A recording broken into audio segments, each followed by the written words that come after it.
Thoroughly Weighing Podcast is back. Paramount Era is upon us. Two pay-per-views back-to-back. UFC bringing us UFC 324 this week, headlined, man, by what is the interim lightweight, but I don't think the best lightweights on the planet, in my honest opinion. We got Justin Gaethje taking on Paddy Pimblett, and then we did lose Amanda Nunes and Kayla Harrison. So Sean O'Malley, Song Yadong, enough star power there, co-main event. Ready to get back into breaking down fights with you, betting fights on Saturdays. Pay-per-views moved up an hour. Your boy's excited for the Paramount Era that's upon us, man. So won't waste any time. Not going to recap how we finished up 6 weeks ago, but both of us did finish in the green for 2025, so happy about that. And get down to business, man. Let you go ahead and open up Ty Miller and Adam Fugitt. Yeah, so we open up the year with a little bit of a squash match here. We have Ty Miller taking on Adam Fugitt at 170 pounds. Ty Miller came in off a win off the Contender Series. I think he's still pretty green in his MMA career, but he looks like a veteran whenever he steps out there. Super cerebral, pressure, and even though he has a heavy boxing stance, it seems like he understands that people are going to try and attack that lead leg, and he addresses that pretty well whenever he's fighting. He throws a lot of strikes straight down the middle, and I think that's going to serve him well against Adam Fugitt, who keeps a high guard but doesn't really move his head off the center line. In the times that Fugitt's going to try and find some openings, I think that Miller's just going to be throwing straight down the pike and end up catching him eventually. If not in the first round, then probably the second. I do think that Miller's going to struggle with the grappling later on in his UFC career. I just don't think that Fugitt's the guy to expose those holes in his game. So give me Ty Miller and Ty Miller by knockout. Yeah, man.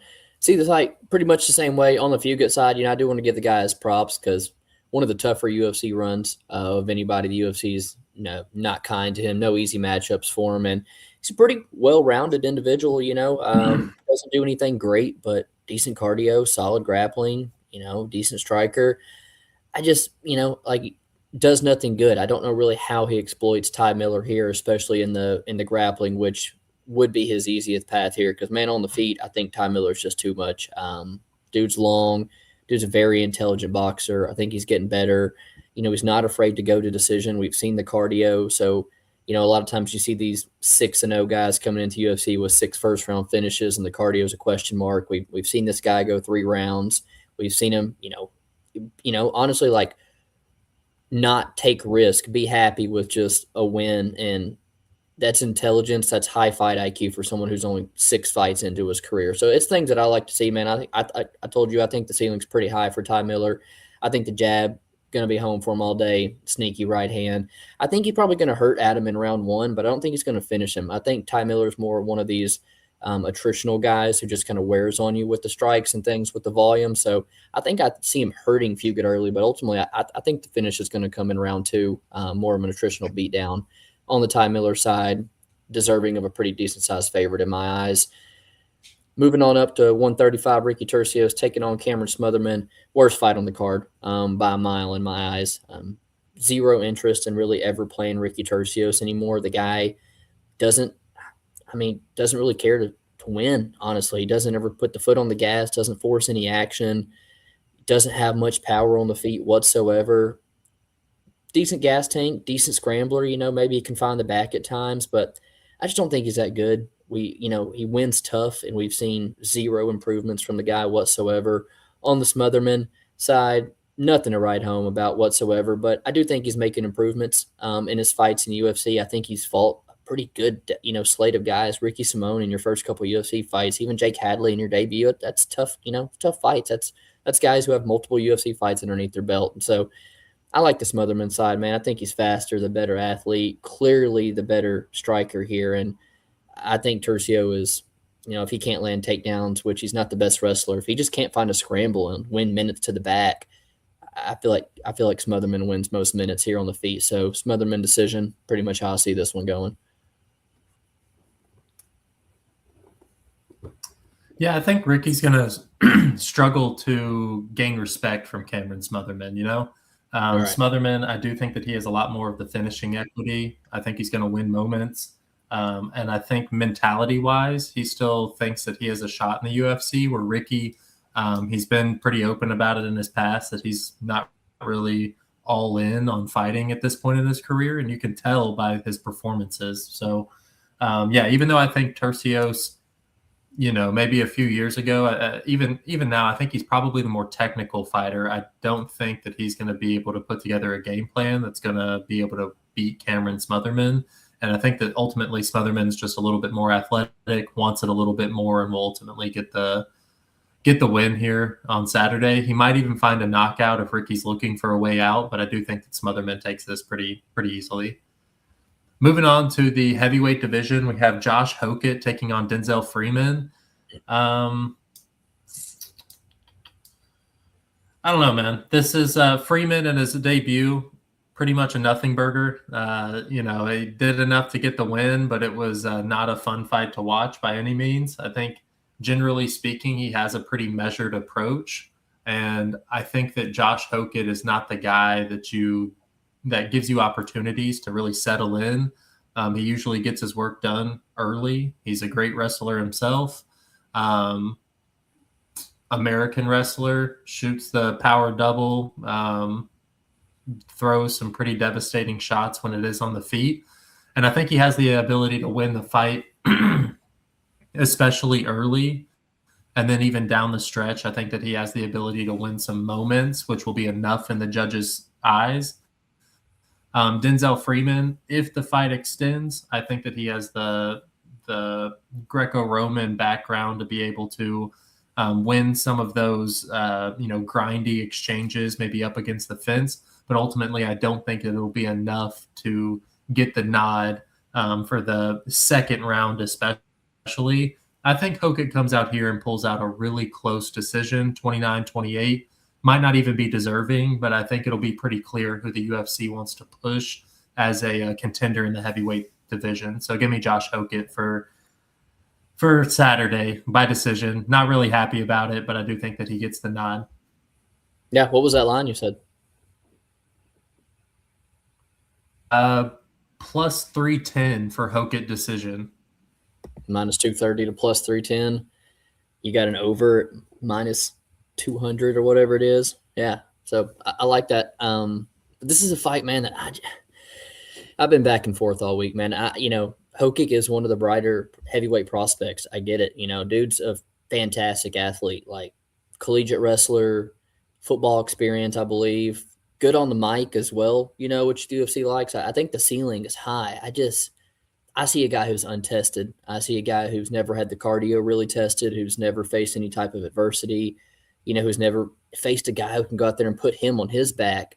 So, minus 230 is a no-go on the Hokit side for me. And I feel like, recency bias, it affects MMA lines more than just about anything, man. And you see Hokit going in here and steamrolling a, undersized jiu-jitsu guy last time out. And you see Freeman, who's got to go to Abu Dhabi on semi-short notice for a debut. And it's like, I don't know Denzel's background and bring up, but dude, that's probably the first time fighting outside the country, and it's Abu Dhabi and it's your debut. Like, I don't think truly that was, I don't think it was a true test of Freeman, because when I watch him on his regional tape, dude's way more intentional with the wrestling, sitting down on his shots. I mean, this is a guy that's finished Stephen Asplant before, man, and so I definitely think Freeman's the better striker of the two. He's shown me that he could potentially have the cardio advantage. And even in a fight that's super boring, somewhat like I spoke about with Ty Miller, like, he knows he's winning. And so he shows the fight IQ to just take the win, man, not take a risk. Don't put yourself in danger. It's more experience than what Hokit has shown me. And so you brought up the Greco-Roman background. If this gets sloppy, I trust Freeman in the clinch a little bit more. I trust him to push him up against the cage. And in a pay-per-view that's filled with favorites who are typically in a good spot to win, looking through the card, there's not a lot of underdogs I like to back this week. Dude, Denzel Freeman at plus 200. I've already clicked it. I want to track it. I don't know, man, but I'm going to pick Denzel Freeman. I definitely think at plus 200, that's the side for me pretty easily, man. So be on the opposite sides, but I do really like that decision play on Hokit. North of plus 300 is killer. MJ, Michael Johnson taking on Alexander Hernandez at 155. Michael Johnson, one of the wildest or worst records, so honestly, like 19 losses, 24-19. I give him his props, though, because the resume it's one of the best in the UFC history, and he's found himself, even at his age, on a bit of a win streak. I'm not really impressed with the win streak. Darius Flowers, Otman Azaitar don't really mean much in 2025. And Johnson's one of these guys that you see time and time again can be up with the boxing. He's got fast hands. He's got good volume. He works the body. Then he just gets deaded, man. He doesn't have the chin. He overextends, and I don't know, man. Johnson, especially at 37, is never a play for me. I'm 100% on the Hernandez side, who, to me, I think shown a lot of improvements lately, man. Like, he's not the guy that just used to go in there and try to blow through you in round one like he did 3-4 years ago. He's more patient here. He's using his footwork. He's dancing around on the outside. He's realized his home is at 155, that he's not bouncing around at 150, 145, 155. And for the first time in a while, the confidence is there. He's riding a win streak, and I definitely think he's the more durable of the two. I definitely think he's the only one really with takedown upside. He's 6 years younger. And, I really asked myself, like, if someone gets knocked out here, I think it's Johnson. So I feel like Hernandez has the finish upside on the feet. I feel like Hernandez has the grappling upside. And in the decision, who's going to be hurt, who's going to get taken down, I feel like it leans to Hernandez decision as well. So I'm on the Hernandez side, man. I'm kind of monitoring that line, but because it's sitting right at about 60, 65%. So I don't know how much meat is truly left there on the bone, but I think Alex Hernandez is about 65% here, man. What's your thoughts?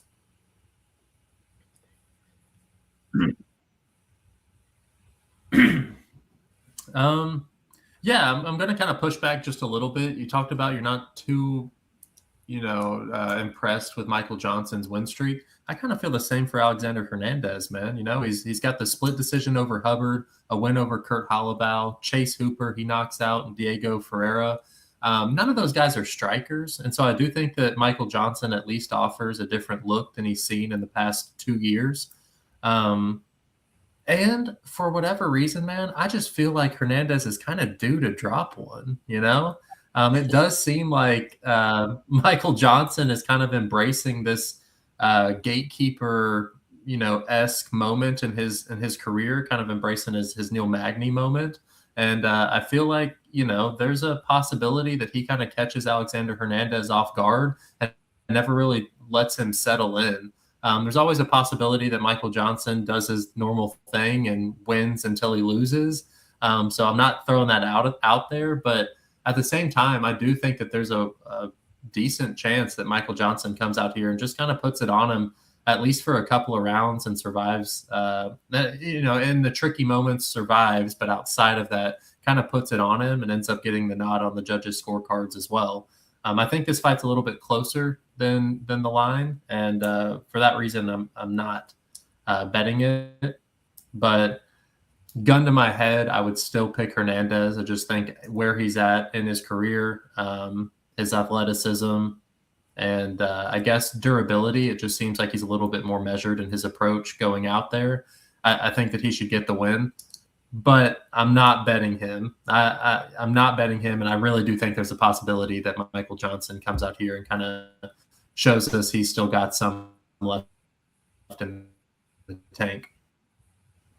All right, moving on to the flyweight division, we have Alan Charles Johnson. This is another 3-rounder for Johnson. Another fight where I think the line might be a little off. Perez, I just think that he's a little bit harder hitter. I think if he could get those leg kicks working early, he could really stifle the movement of Charles Johnson. And then if Alex Perez mixes in the takedowns, I think that he just gives enough looks to Charles Johnson over the course of 15 minutes that, Johnson never really gets to settle into his game. Perez is one of these guys who's extremely inconsistent, but mostly because of his injury proneness. It's that's what's been the most devastating part of his career. But outside of injuries, he's a really talented fighter, and I think that this is a pretty tough matchup. I'm kind of leaning more towards a 50-50 line. And so with Alex Perez sitting at, let's see, plus 160, plus 162 in some places, I think that he's the side that you'd have to pick here. I'm a big fan of Charles Johnson, so I surely hope he gets this win, and somehow they find him a crappy fight night to headline, finally give him that 5-rounder. But I do think that this is a spot where you have to hit Alex Perez. How you feeling? Man, so at minus 180, minus 200 and things like it was earlier, I'm with you, in a 3-rounder where he is liable to drop round 1 like he does a lot of times. It is really hard to play Charles Johnson, but I'm not eager to play Alex Perez, man. And you talk about a little bit from the activity, like historically was just a guy who couldn't stay healthy, and even when he could make it to the scale, he couldn't make weight a couple times. And there was one fight from 20 to 2024, one fight and 8 cancels. He's got this business outside the octagon. Feels like right now we're just chasing paychecks, being active, fighting whoever really for him at this point. And, I saw it in the Pantoja fight when Pantoja crawled up his back against the cage. I saw it in the Davison Figueiredo fight when he got stuck in the guillotine. And this was years ago, and he didn't fight it, man. He quit, in my opinion, he quit. Like really didn't try to fight those. And then here he is up 2 rounds against Asu Amabayev looking really good. And he gets standing guillotine and doesn't fight the hands, doesn't go to his back. Like, I really don't think this guy cares about a win. Honestly, I think he's just here to fight. Whereas Charles Johnson, to me, has that like chip on his shoulder where he wants to prove to the UFC that he deserves these big spots. He's beaten Loner Kavanaugh. He's beaten the flyweight champion of the world. He's knocked out Josh Van. His only loss in like 7 fights is to a guy who's popped for steroids. So I don't know, man. I just feel like when you got a gas tank like Charles Johnson, when you got the boxing like him, I think it's too much for Alex Perez. I don't see Perez having the same type of control grappling of a Cody Durden as a Bukauskas. Johnson's hard to hold on to. Johnson's hard to take down, and I don't think Perez has much success. So, man, I don't know. I think while it's tricky to play Johnson, like I said, after he's, builds into fights, I think round 2 and 3 very, very clearly go to Johnson. So I lean Johnson decision, not touching the money line. Maybe I get in live if round 1's close, but on the back half of this fight, man, it's Johnson all day to me. So I don't have any interest in playing Alex Perez, but you're getting an underdog that probably has a 65% chance of winning round 1. So, best of luck to you. I don't think it's a horrible play. Maybe more. Just not really in the point of his career. Just like a guy we're about to talk about that I'm eager to back, We move all the way up to 205. Nikita Krylov taking on Modestas Bukauskas. A few years back, man, it's an easy Krylov play. He might not even be in a playable range. He'd be such a big favorite over Modestas, but current form is everything. Timing's everything when you catch guys in their career. And you got a guy in Krylov who's got 40-something fights, 50 fights at this point. He's still pretty young. I think he's under 33, something like that, but 40, 50 fights. And since he's been back from the layoff, from the injuries, he's looked slow. He's looked sloppy. Krylov was a guy who it had been more than a decade since he had been TKO'd before Reyes. And now it's back-to-back TKOs. Again, it kind of like Alex Perez, man. It's not the form that I want to back Krylov in. If he doesn't go to his wrestling here, I don't know. It's weird to say. It's weird to say that he doesn't stand a chance because, like I said a couple years ago, Krylov might just absolutely steamroll right through Bukauskas. But right now, Bukauskas is the one who's seen the turnaround in his career, seems to have the confidence, seems to be in his prime, training with a good team, but he's a guy that I've never really been a fan of, man. I look back to my bet MMA. I bet Rafael Figueiredo against him, man.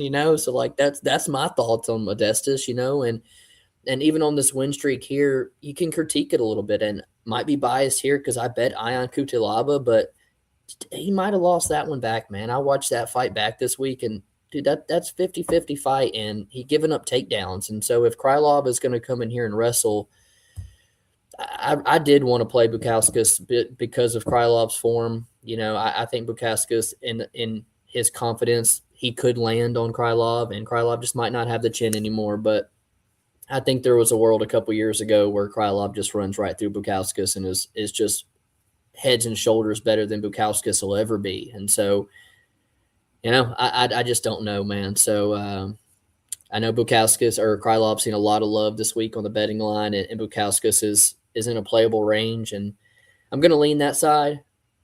I know you're, I think, a little bit more confident on it, so I'll let you chime in. What's your thoughts here?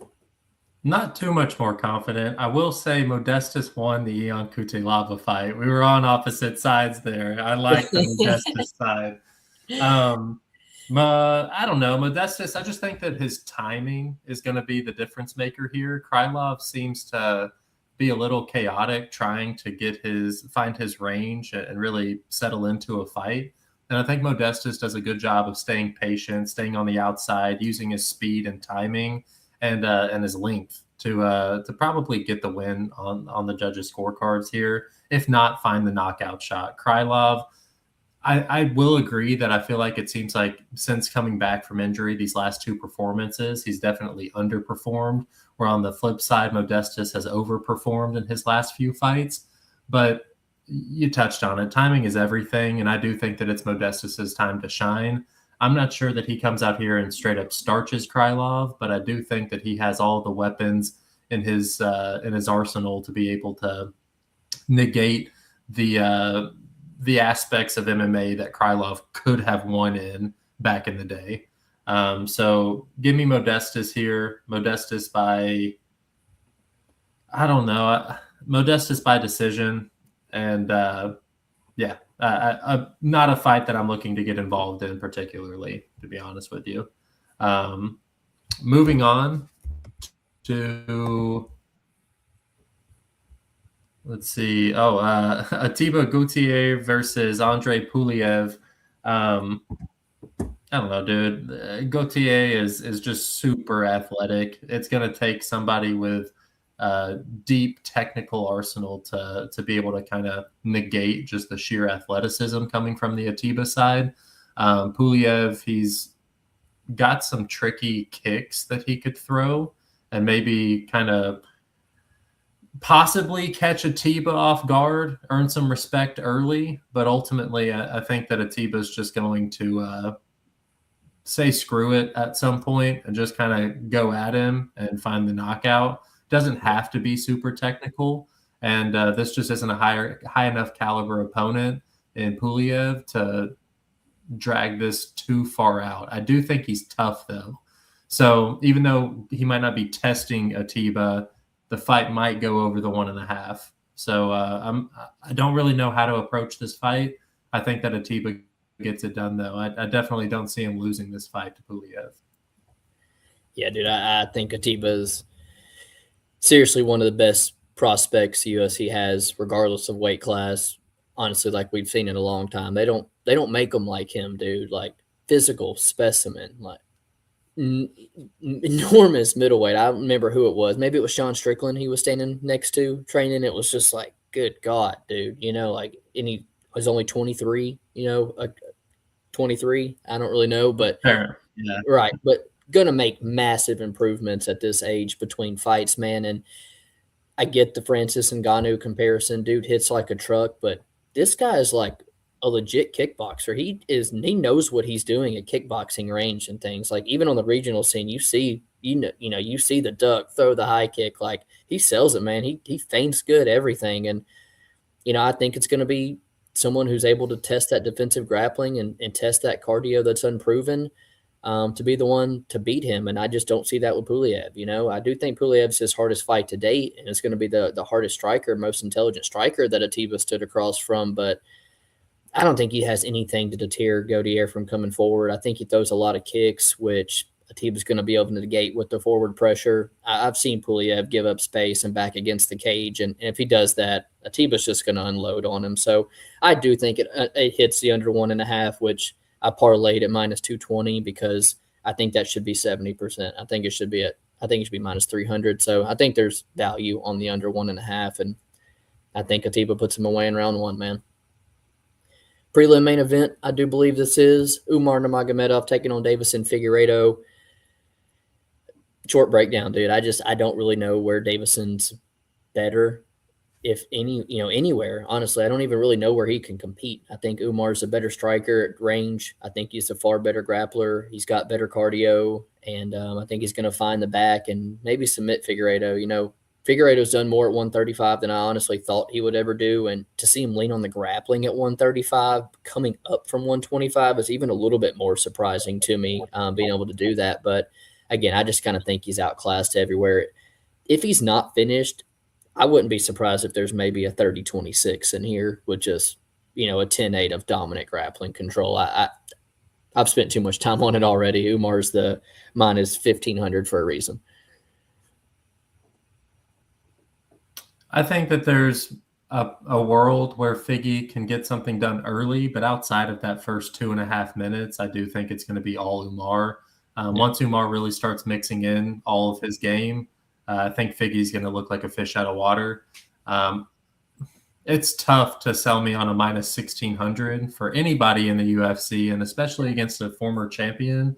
But I do think that there's little room for Figueiredo to even come close to winning this fight. So give me Umar Nurmagomedov. I think he tries to make a statement here on Saturday. Yeah, I was just about to say, I don't know if I've ever seen a former champion, be plus 850 ever. That's nuts. Yeah, and not want to touch it either, right. Moving up to the first fight on the main card, Arnold Allen versus Gene Silva at 145 pounds. So I thought that we would be getting a little bit better odds on Gene Silva, especially considering his loss to Diego Lopez, but he is a crowd favorite and people are betting the hell out of him. I think that this fight's closer than the odds suggest, and I'm very tempted to just to bet on Arnold Allen, but I am seeing a goes the distance hanging out there at plus 100. I think that both guys are really, really durable. It's 145 pounds, so they see the judges' scorecards, I think, the most out of any weight class. And we're talking about, and we're talking about, I don't know if they're both ranked it right now, but top 10 level guys at 145 pounds, those guys don't go away easy. So in a 3-round fight, give me the goes the distance at plus money. I just think that that's too good to pass up. I do think that Silva seems like he has a little bit more fun out there. I think he throws with a little bit more power. But I think that Allen has the edge in the technical aspect of MMA. And ultimately, I think that this will be a pretty good chess match with a couple of scary moments mixed in. I do think it goes to the judges' scorecards, and I'd rather just not pick a winner, because even though Allen has the ability to get the upset here, I think that Silva's going to win the moments. And so when it goes to the judges' scorecards, I think that he'll probably get the nod here. Give me Gene Silva by decision, but I'm just taking the goes the distance. You want to talk butthole puckered the whole time, man, because these dudes, neither one of these guys like to take a step back. But I honestly think that's a solid play. I really do. I do feel pretty confidently on the John Silva side, and that's weird saying because I was 0-5 fading him before finally cashing on Diego Lopez last time out. So, I've never really been the biggest John Silva guy, and a lot of it has to do with the line and him being an inflated favorite. But I've seen, I never really thought the guy was as good as he thought he was. But, I'll touch on it in a second. With Arnold Allen, dude, I try to look at how I thought he could win this fight. And I think you saw how you're going to have to beat John Silva last time out in round 1 against Diego Lopez, you're going to have to take this guy down and you're going to have to grapple him, because I know he won, but ultimately I thought the spinning elbow by Diego was pretty lucky. I thought the tides were clearly shifting in that fight, and Silva looked like he was finding his groove clearly in round 2, man. So when I look at Allen, how he's going to win, I don't think he has anywhere near the grappling of Diego Lopez and is probably not going to sniff a takedown here. And so if it's on the feet, what has Arnold really shown me, man? He's not finishing like anybody. He's finishing Dan Hooker, who tries to come down to 145 and kills himself. Outside of that, he's not even really hurting anybody, man. He's getting dropped by a jab when Evloev. And so Arnold Allen's also been a guy who's just, kind of like Adam Fugitt. He's just there, man. He's just decent, but he doesn't blow me out of the water anywhere. I like Arnold Allen will just be a journeyman top 15 featherweight. He might win a couple and make it a fight or two away from the title, but he's never going to be in a number 1 contender or anything like that to me. He's inconsistent with his activity. Sometimes we see him like one time a year and we don't see improvements between those fights. And just on the Silva side, I see a guy who looks locked in, man. And when he's locked in and when he's in his flow, when he's got his range, he's dialed in, man, and he looks good. His counter ability is good. He hits hard. I think he's the faster one of the two. So I think Arnold Allen's tough, too tough for his own good, but I think he gets touched up, and I think he loses pretty clearly here over 3 rounds. So I've faded Silva every time out, and you would think with one of the best featherweights that he's fought sitting at plus 215, I'd want to go back to the well, but I just don't see this one here, man. I see this one being a pretty one-sided John Silva decision win. So I kind of think that sneaky goes the distance at plus 100 is a sneaky way of looking at that. Moving on up, the main card. This was buried on Tapology down on the card for the longest this past week, and I didn't really know where it would end up, but here it is on the main card, man. Natalia Silva taking on Rose Namajunas. Big fight in the women's flyweights, especially for Natalia Silva here. I just kind of feel like she's going to be one step ahead of Rose, honestly. Rose might be the better pure boxer of the two, but Silva's the better kickboxer. She uses the range way better, throws way more kicks, got the better footwork, the volume.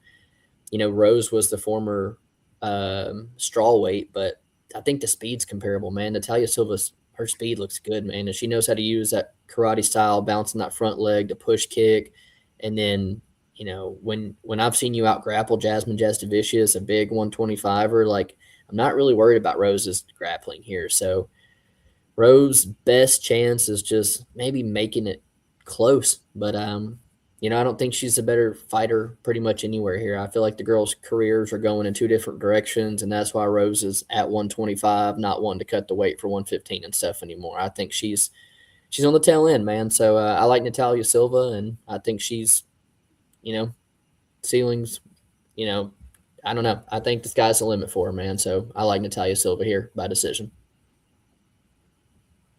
Yeah, I think this is a snooze fest. You touched on all the points I'd really want to touch on. Namajunas is slower. The biggest thing, though, is I think she's also going to have a strength disadvantage. So even if she does find her way inside the range of Natalia Silva, I don't think that she's going to be able to do anything with it. The movement is really good for Silva, and ultimately I think that'll be enough for her to coast her way to a decision here. I'm not itching to see her, move up the rankings, to be honest with you, just because the performances that I've seen, they're a little Floyd Mayweather-esque, Yeah. So it's a pass. It's a pass for me as far as watching this fight. If there was ever a bathroom break on the main card of our pay-per-view here, this is the spot. Yeah. But yeah, I'll take Natalia Silva to win by decision. Moving on to some heavyweights where you definitely want to stay focused on the fight. Don't blink, I think. Both these guys really, really, Waldo Cortes-Acosta stepping into his own recently. Originally thought that he was, mediocre when he first came in, and he's put together quite a good streak of fights that's really made me kind of change my mindset on what type of fighter he was. And then just the King KO always Cortes, the activity is the biggest thing that I have to touch on. It's just he is fighting any chance that he gets. I think this is going to be the 6th one in a 12-month span. Something like that. That's incredible. I wish everybody could fight like that. Crazy chin too, which is going to serve him pretty well against Derek Lewis. I was not aware. Were you aware of his baseball career before this? Yeah.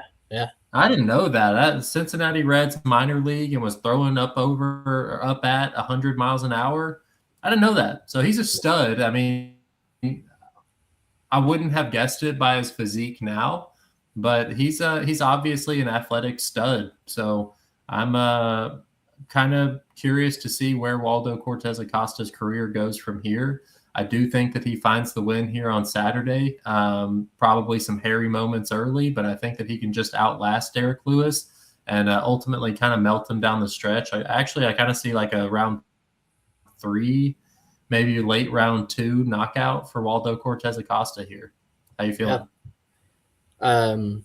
Pretty similar, honestly. I don't know if he gets the knockout though, man. I'm thinking maybe this could be where we see Waldo go back to the decisions, where we've seen him finish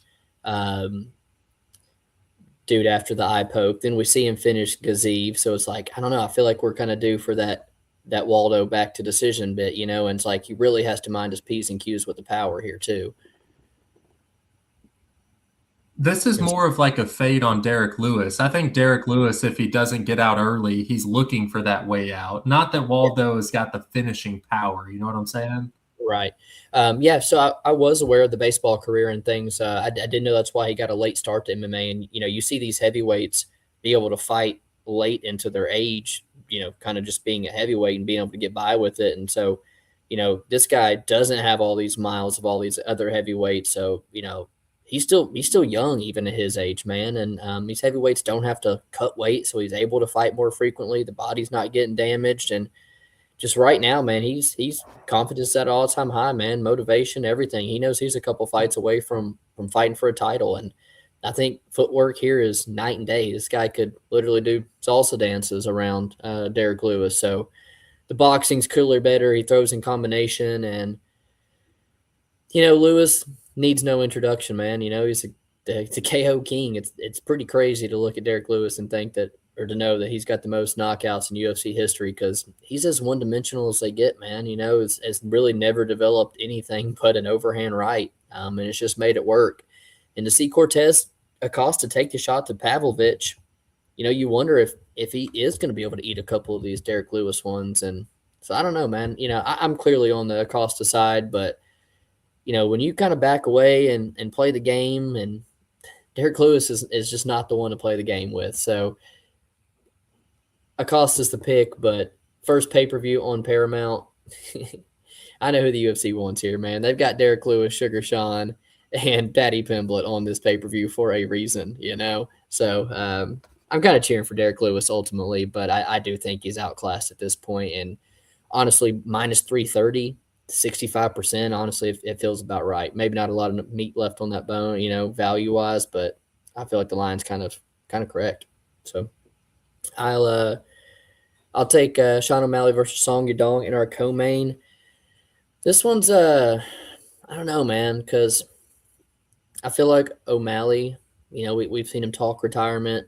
He's been at the highest of the highs in the sport, tried to get the title back and didn't get it, and now he's now he knows he's going to have to win a couple of these in a row, and that's a lot. It's it's one of the best divisions in the UFC, and so you're asking a lot of Sean O'Malley here, and so I wonder kind of where his head's at, where his motivation's at. But there's a lot of things I like for him here, man. I like that he has a big cage to work with. He's got a lot better footwork than Song. I think he's a lot faster than Song and a lot more accurate. I feel like while Song loads up, O'Malley's just going to beat him to the punch in a lot of these exchanges. Yadong is his striking defense. He can eat it. His durability is all-time great, but he just gets hit way too much to be standing in front of someone as talented as Sean O'Malley. So maybe he's able to mix in some takedowns, but I really, if he does, I don't think he holds O'Malley down. I feel like O'Malley's going to be able to get back to the feet quickly enough that the takedowns really don't matter. Because when the fight's going to be on the feet, I think that's O'Malley all day. So I'm not eager at minus 200 when O'Malley said the things that he said and at the point in his career, and just not really know if he's willing to dig deep and at this point. But O'Malley's the side for me, man. I think while people give him his shit, he's one of the best strikers in the UFC. And if that's all Yadong's got to offer him, I got to go O'Malley.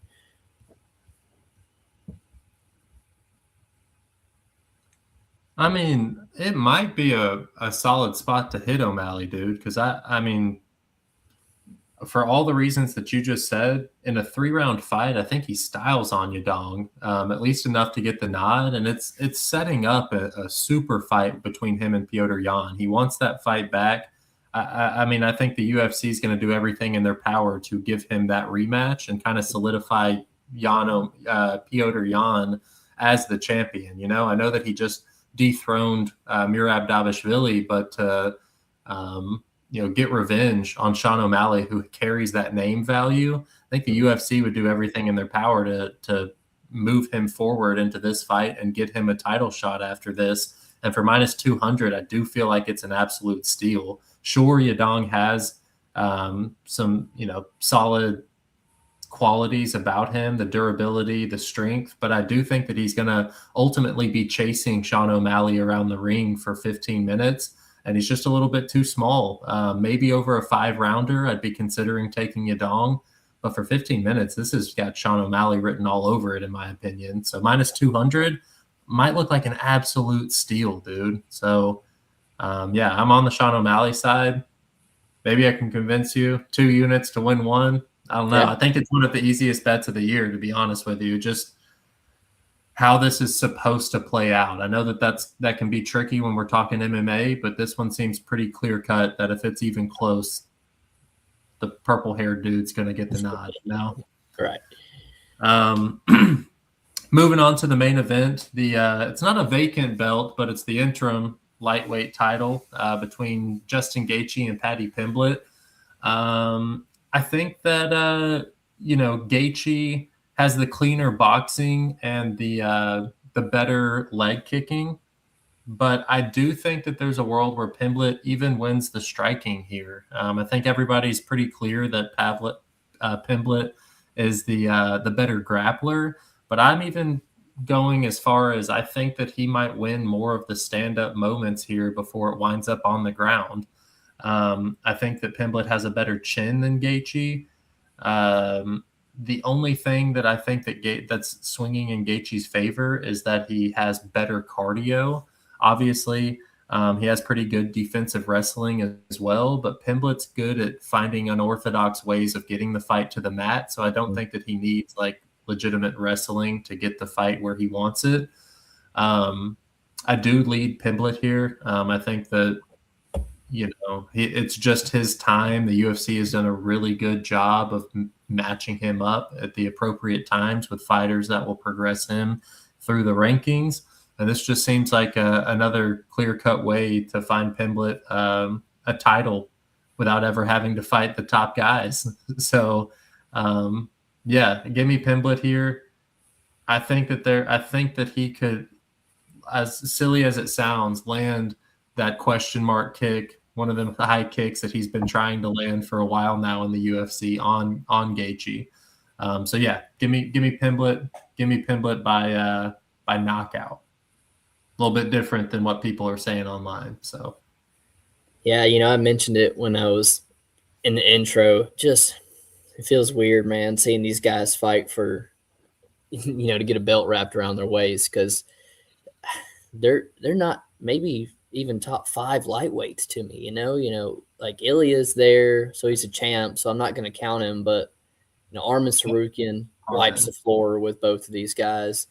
I mean, the guys headlining pay-per-view next weekend, Charles and Max, I think they wiped the floor. I mean, shit, both of them have wiped the floor with Justin Gaethje. So, I mean, it's like BSD might beat both of these guys. I truly think that these guys might not be even the top 5 lightweights. Timing's just kind of worked out in their favor. And again, they wanted to get Sean O'Malley and Patty on the very first Paramount pay-per-view, you know, and so they're the stars. And like you said, they've done a great job of matching Patty up. I mean, when you look at it, it's just guys on losing streak after losing streak after losing streak. Yeah, easiest one they could find to get him a belt. And, you know, you kind of talked about the O'Malley and Peter Yan matchup.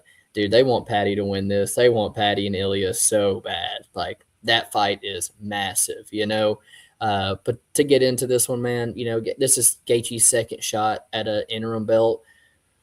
And, man, you know, I don't really question his motivation, but, like, you know, when he got his first interim wrapped around him against Tony Ferguson, he fucking threw it on the ground, said he didn't want it. It wasn't a real belt. So, like, how excited do you really get for this? Is it just another fight? Because this isn't just another fight for Patty, man. You know, this is going to put Patty on top of the world if he wins this one. And with Justin Gaethje, I don't want to say we haven't seen him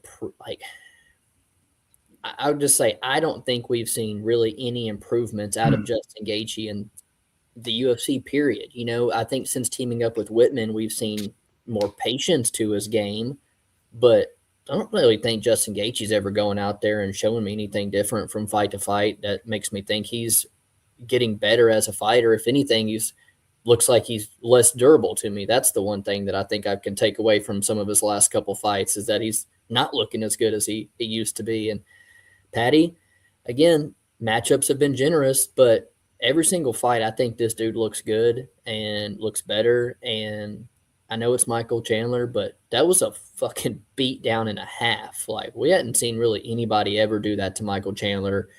Yeah, dude. Pimblett's much better than people give him credit for. He's a big lightweight. He blows up big on fight night as well. And, you know, Gaethje's got good calf kicks. Patty's got good calf kicks too. And Patty throws them like long from like a little safer of a range. Like Patty's just throws things, like you said, from unorthodox angles.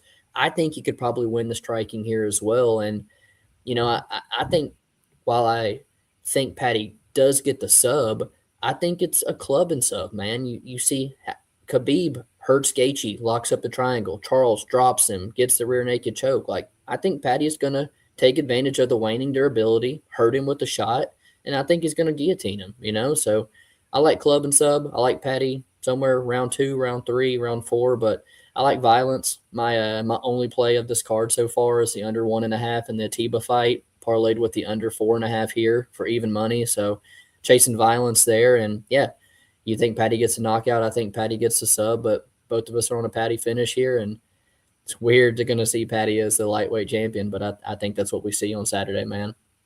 I appreciate you guys all being back with us. Excited for fights to be back. Excited for the Paramount Era. We are starting an hour early for pay-per-views and everything now, and we got back-to-back pay-per-views. BMF title on the line. Charles versus Max next weekend. Appreciate y'all hanging out as always. Like and subscribe. We'll see y'all next week. Peace.